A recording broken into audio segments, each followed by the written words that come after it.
billion of new investment and a stronger logistics backbone. Between a global logistics player planting deeper roots in Indianapolis and Sheetz rolling out 100 new convenience stores, you're looking at real changes in how freight moves and how easy it is to keep your entry level roles filled. For Marion County and the greater Indianapolis area in particular, this reshapes both supply chains and the local job market. In the next few minutes, I'll walk you through what changed and the questions to put in front of your team tomorrow so you're steering through it instead of reacting. So let me give you one number to keep in your head today or tomorrow, as this is a late edition of TEG Daily. So the number to keep in your head today is $1 billion. That is the investment Sheetz says it plans to make in Indiana over the next 10 years as it opens 100 new stores and hires more than 3,000 people.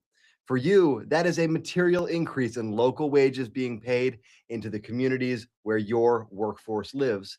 And it's a meaningful increase in compensation for the same people you rely on for entry level and support roles. The question for this week is simple. In the counties where you operate, how many of your current and future employees are likely to live near these new corridors? And what is your plan to stay the employer of choice when those 3,000 jobs start to open up?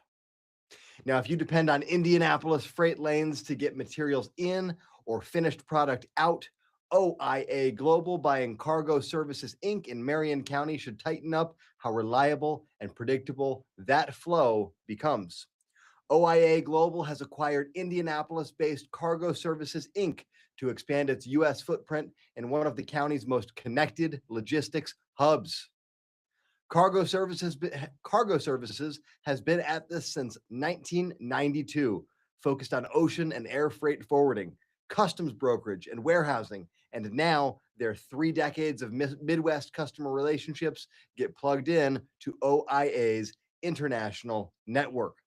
From my side of the world, I live mostly in manufacturing and process, not transportation. But I keep hearing from customers that warehousing is a real constraint for manufacturers in northern Indiana and the Elkhart County area.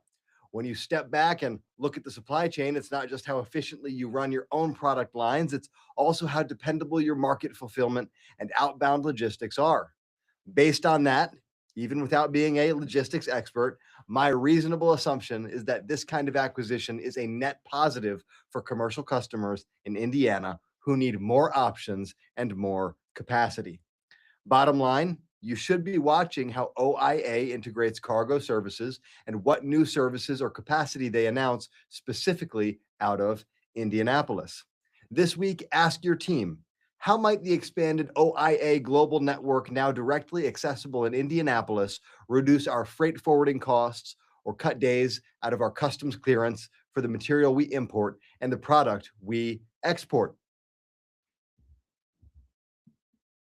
Now, if you're hiring anywhere around Indianapolis or in the counties where Sheetz starts building, 100 new stores and 3,000 new jobs will increase the competition for every entry-level worker you need to keep your lines running. Great news from a broader economic standpoint. Sheetz, the gas station and convenience store combo from Pennsylvania, keeps plans to open 100 new stores over the next decade, creating 3,000 long-term jobs and investing about $1 billion into Indiana. The first locations are expected in the greater Indianapolis area next year. Then they expand across the state. Now, this story does not directly change your power bill or your tariff, and it doesn't plug straight into my professional lane around energy management, but your world is bigger than my service offering. A sustained build out of convenience retail around your facilities changes the wage benchmarks for entry level roles. It changes how attractive local corridors feel to workers and can make it easier or harder for your people to get to work depending on traffic and access patterns. I happen to know Sheetz from my own family's experience in Pennsylvania and think the stores themselves are excellent. And culturally, this is probably good for Indiana.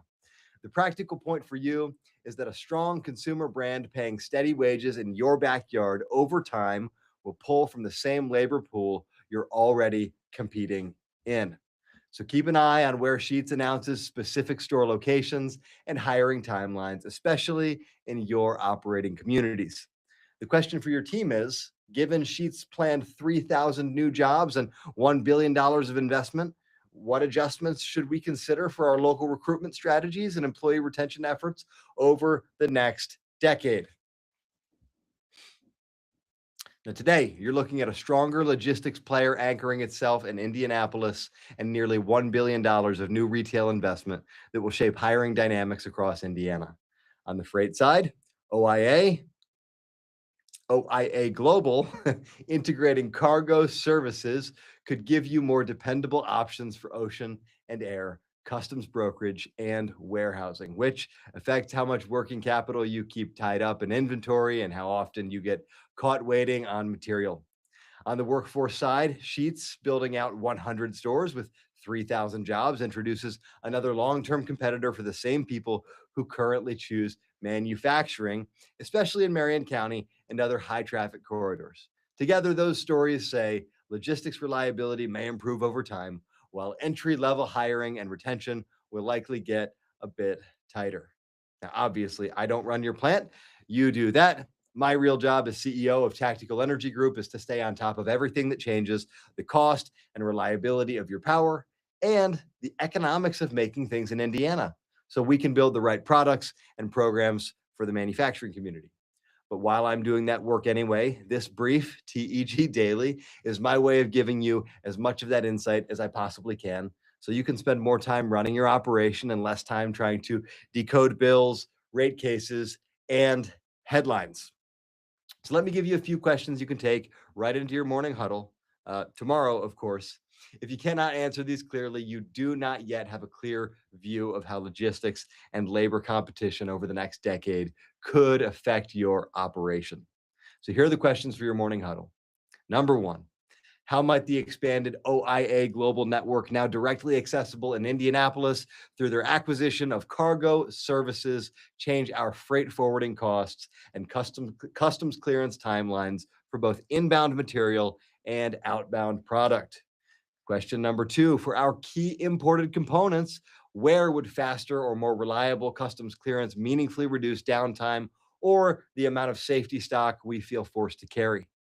Question number three, given Sheets' plan to open 100 stores and hire 3,000 people across Indiana, which of our facilities are most exposed to new competition for entry level and service roles?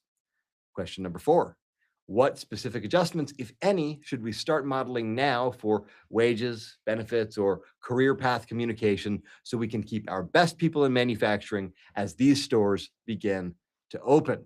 Now, if this helped you see today's headlines through the lens of freight, reliability, and hiring in Indiana, send it to another manufacturing leader who should be thinking about these same questions before contracts are signed and job ads go live. The more operators who are looking around the corner together, the harder it is for outside decisions to quietly erode the economics of making things here.